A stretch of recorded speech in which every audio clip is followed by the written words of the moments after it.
Hello et bienvenue à tous dans ce 99e numéro du Rétro. Merci à tous ceux qui soutiennent la chaîne et qui permettent de continuer la grande aventure des NBA Stories. Si vous souhaitez supporter ce projet, sachez qu'il est possible de le faire directement depuis YouTube, en cliquant sur le cœur sous cette vidéo. Merci à tous. Cet épisode vous est présenté par le fidèle partenaire des NBA Stories, la marque française Make It Shine. Vous aimez le basket et sa culture streetwear? Vous allez adorer les bijoux et les vêtements percutants de Make It Shine. Portée par les athlètes et les célébrités les plus influents, la marque est l'étoile montante française de la mode streetwear. Fan des NBA Stories, l'équipe de Make It Shine vous propose une offre folle pour obtenir 20% de réduction sur toute la boutique. Le lien est dans la description, à vous de vous faire plaisir.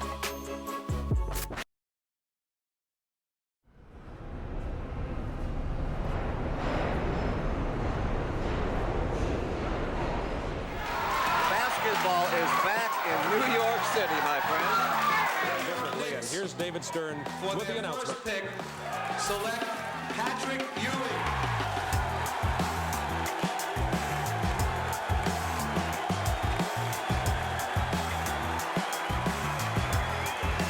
Well, the New York fans, John Thompson, are very excited about Patrick Ewing. He's going to take us to a championship.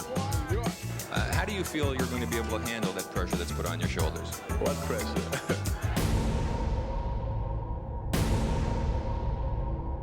Good evening. We're coming off the bloodiest year in the history of New York. Centers for crack addicts are getting crowded. But the story of what drugs are doing to our city. New York sous les balles, New York en ruine.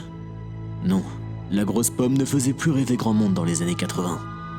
Depuis plus d'une décennie, la mégalopole américaine avait connu un lent déclin, accentué par la crise du crack. Alors, pour retrouver un peu de baume au cœur, les New-Yorkais pouvaient s'échapper dans l'opium du peuple, le sport. Pendant que les Celtics et les Lakers trustaient le haut de l'affiche, les Knicks faisaient pâle figure en ce milieu des années 80.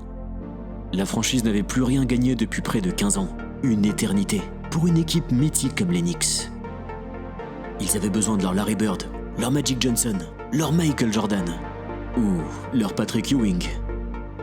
L'arrivée du pivot en 1985 fut vécue avec une frénésie totale à New York. Une nouvelle ère démarrait. Désormais, le boss de la ville s'appelait Patrick Ewing. Look at Kareem Abdul-Jabbar because Patrick Ewing is here to stay. He's gonna make him number one again in New York. He's going to be a great ball player. He's going to be the Knicks are going to win a championship this year with him. Jackson, he's got Ewing on the left. On the reverse. Rebound Ewing. Ewing's had an effect. He is controlling. The shot is off. Loose ball. Ewing goes up. The basket count. Lane Bear blocked by Ewing. And here's Ewing. And Ewing says hello to the NBA. Now Moses just got introduced to Patrick Ewing. It's incredible. He's amazing. This is my birthday present coming here. But the fans have come out. There's a lot of interest in Patrick Ewing, and the impact of this rookie can be felt all over. After a dozen years of frustration capped by the worst season in 30 years, deliverance for the Knicks in a number 33 uniform. Difficile de saisir l'engouement généré par Patrick Ewing lors de son arrivée à New York. Quoi de plus normal que de voir le plus grand joueur universitaire dans le plus grand marché du pays. Les Knicks venaient de trouver leur nouvelle idole, au plus grand bonheur de David Stern. Selon la légende bien tenace, mais jamais confirmée, la NBA avait truqué la loterie de la draft pour voir atterrir Ewing à New York. And it was generated the kind of publicity that Patrick Ewing has. He's going to probably draw very well at home and on the road. Moribond lors de l'arrivée de Patrick Ewing, les Knicks allaient devenir l'une des équipes les plus marquantes de la décennie 90. Aux côtés du général Ewing, un soldat improbable s'apprêtait à écrire l'histoire des Knicks. Un véritable guerrier du nom de John Starks.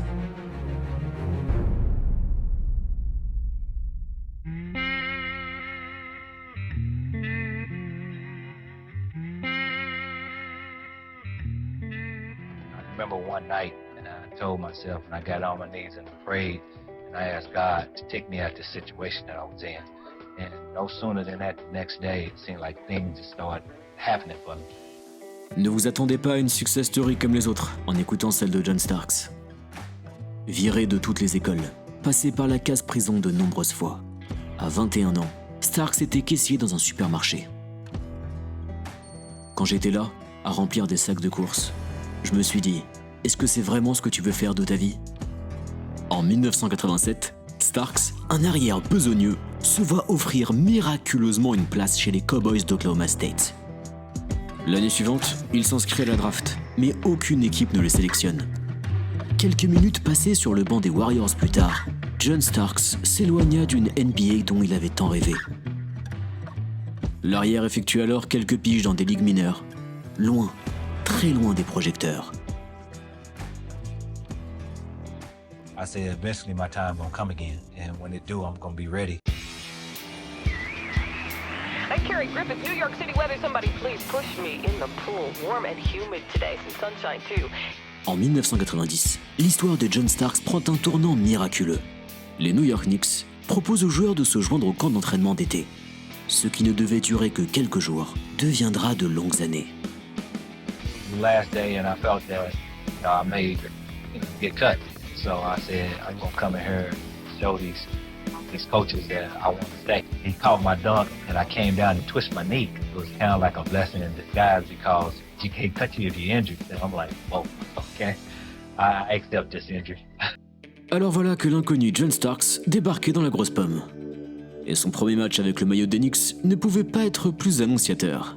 Face à lui, celui qui deviendra sa cible numéro 1, Michael Jordan. My first game, I was so hyped. Michael Jordan! People said, was you scared? I said, no, because I had played Michael over in my mind so many times. I had played him one-on-one. Starks comes in, and John Starks is a player they activated yesterday. Looked at me. He like, before the night is over, you're going to be calling me Mr. Jordan. Stops the dribble, plays it into Jordan. Starks steals the ball, falls out of bounds. Jackson on the drive, ahead to Starks. He lays it up. Good. After the game, I walked up to him. I said, you're not getting Mr. Jordan after me tonight. My confidence level just shot up. By the Knicks. Off the steal. Starks. Ewing beats him. He's going to give help. He's got to chase him off that quick jump shot. Back after each other again, and this is what Michael Jordan almost goes after. Charles Oakley, who has had a number of incidents during the course. Oh, Armstrong and Starks want to go at him. Starks is a lot like Dennis Rodman of the Pistons in that you hate playing against him, but wouldn't mind him on your side. A keg of dynamite that is always lit. 3 and 4 minutes remaining in this game. Everybody who likes your game says they like it because you're crazy. Everybody who dislikes your game say they dislike it because you're crazy.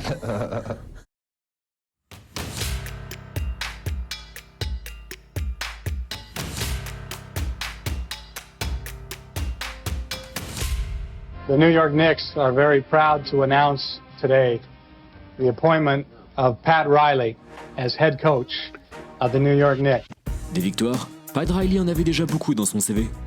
Avec 4 bagues au doigt, le tacticien débarqua avec fracas à New York. Pat Ewing, lui, brillait sur les parquets depuis son arrivée en NBA.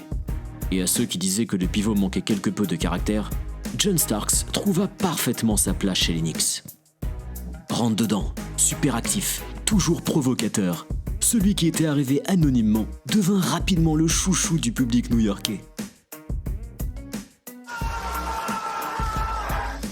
Sometimes it led him to be a little kooky. All the time, it drove him, and probably was the reason why New York loved John Starks. His passion for the game that went with his unbreakable self-confidence even when he battled Superman. Faire le spectacle, c'est bien. Gagner, c'est encore mieux. Année après année, les Knicks connaissaient des désillusions en play-off. Il faut dire qu'un mur se dressait devant eux, les Chicago Bulls. En 1992, New York se fait éliminer en 7 matchs haletants face à Michael Jordan. Une rivalité mythique était née. Pour John Starks, les Bulls de MJ étaient la bête à abattre. Michael, like I said, being a competitor, he liked guys to compete hard and play hard against them. You know what I mean? And my mentality was just to go out there on the court and just make them work for everything. Starks punched it away, and you saw Michael with conversation. Look at Starks right back at him. The one thing when you play against Michael. La saison 92-93 semblait être celle de la gloire pour les New York Knicks. l'équipe finit première de sa conférence, devant les Bulls, avec Pat Riley, choisi comme coach de l'année. Et John Starks, le feu follet termine deuxième meilleur marqueur de l'équipe. Une éclosion que personne n'avait vu venir. En play-off, New York marche sur Indiana, puis Charlotte, pour se hisser jusqu'en finale de conférence. Face à qui? Devinez.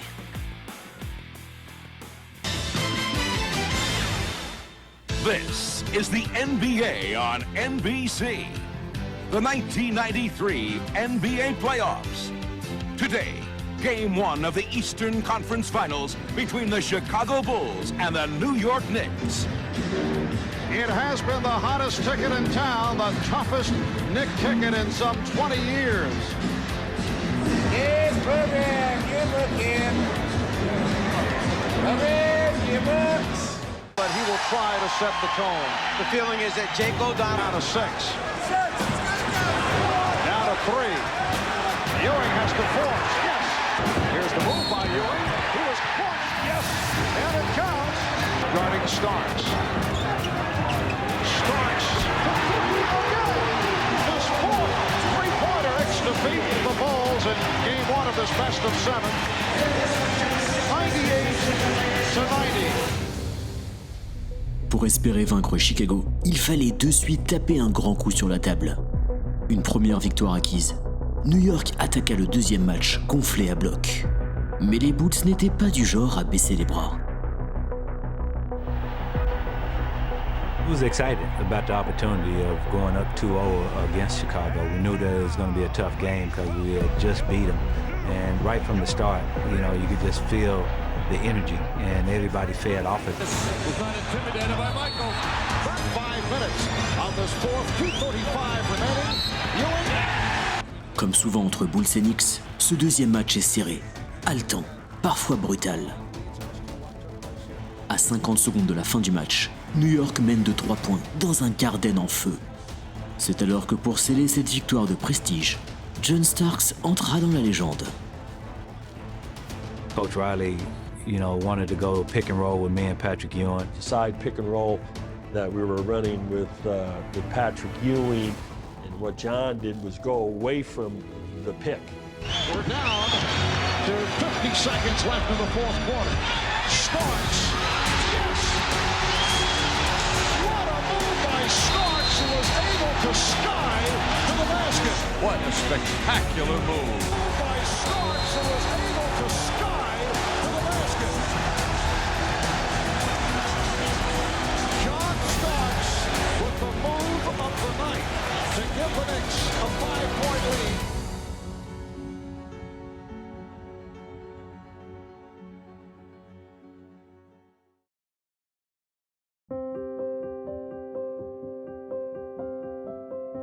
First time I saw a picture of it is the next day in the newspaper.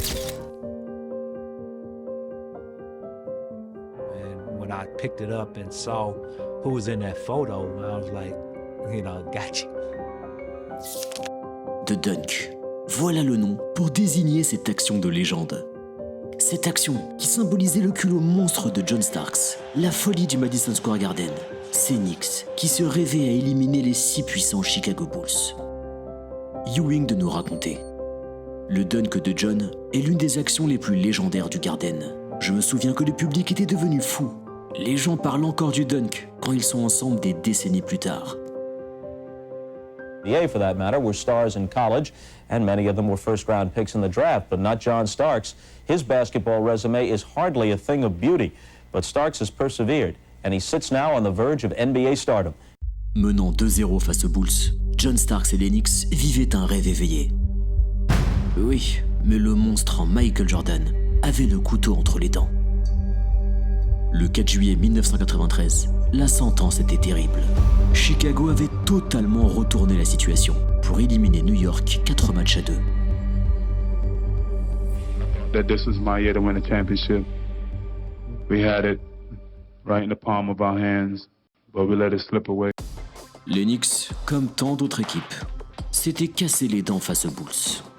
Sauf que la situation changea en 1994. Cette année-là, la planète du basketball était secouée par une surprenante annonce. Michael Jordan se retirait des parquets. Les Knicks le savaient bien. Voilà une occasion unique pour enfin ramener le titre à New York.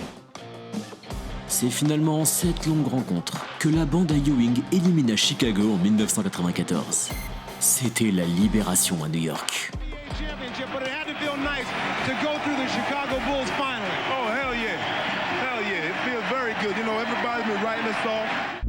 L'été 1994 était sous le signe de l'euphorie à New York. En NHL, les Rangers venaient de remporter leur premier titre en 54 ans. Au tour des Knicks de faire perdurer les célébrations. Les finales 94 avaient tout pour être le glorieux épilogue de la success story de John Starks. Malheureusement, ce fut tout l'inverse. En toute fin du match 6, le tir de la gagne de Starks fut contré par Hakeem Olajuwon. Mais l'enfer n'était pas terminé. Dans le match 7 pour la gagne, Starks proposa l'une des pires performances de l'histoire des finales NBA. 2 sur 18 au tir. Houston remporta le premier titre de son histoire. New York courait encore et toujours derrière un trophée qui lui échappait depuis 22 ans. S'il n'est pas l'un des plus grands joueurs de son sport, John Starks a marqué le cœur du public new-yorkais comme peu avant lui. The Dunk est resté dans toutes les mémoires comme l'emblème des folles années 90 pour les Knicks. Arrivé en NBA par la petite porte, l'aventure de John Stark chez les Knicks reste gravée dans le marbre. S'il y a bien une chose que l'arrière nous a appris, et que la force des rêves peut mener loin, très loin.